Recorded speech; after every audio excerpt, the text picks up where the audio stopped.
다음은 항원 A와 항원 X와 Y에 대한 생쥐의 방어작용 실험입니다.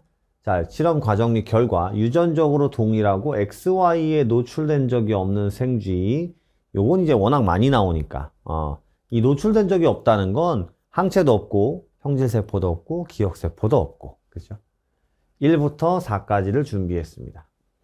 1한테는 X를 주사했고요. 2한테는 Y를 주사했습니다. 병원체를 주사했습니다. 항원을. 일정 시간이 지난 다음에 1에는 X에 대한, 그 다음에 2에는 Y에 대한 항체가 각각 생성되고 있습니다.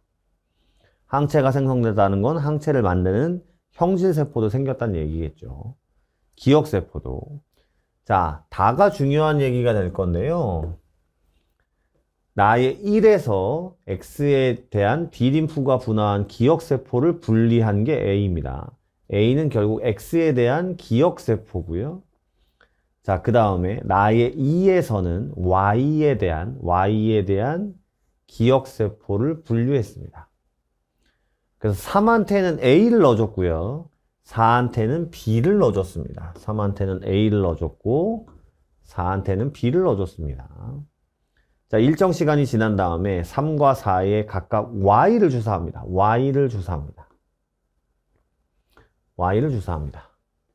자, 그러면 지금 생쥐 기억과 니은이 3, 4 중에 누군지 모르는데 Y를 주사했더니 지금 생쥐 기억 같은 경우는 2차 면역이 일어납니다. 2차 방어, 헷갈리시면 안 돼요. 2차 방어 중에서 기억세포에 의해서 항체가 급생산되는, 기억세포가 항체를 생산하는 거 아니고요. 기억세포가 빠르게 형질세포로 분화돼서 항체를 급생산하는 2차 면역이 일어난다. 그럼 Y를 넣었을 때 2차 면역이 일어났다는 건 Y에 대한 기억세포가 있어야 된다는 얘기잖아요. 그러니까 누구예요, 얘가? 얘가 4입니다. Y에 대한 기억세포를 주사한 건 4거든요. 근데 얘는 Y에 대해서 1차 면역이잖아요.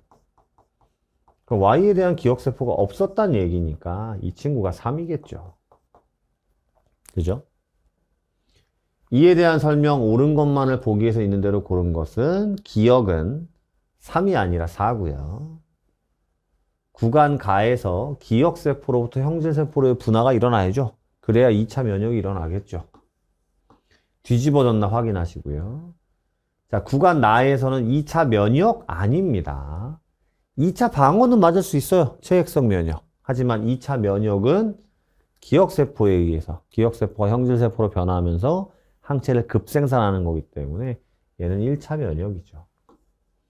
답은 니은 2번이 되겠습니다.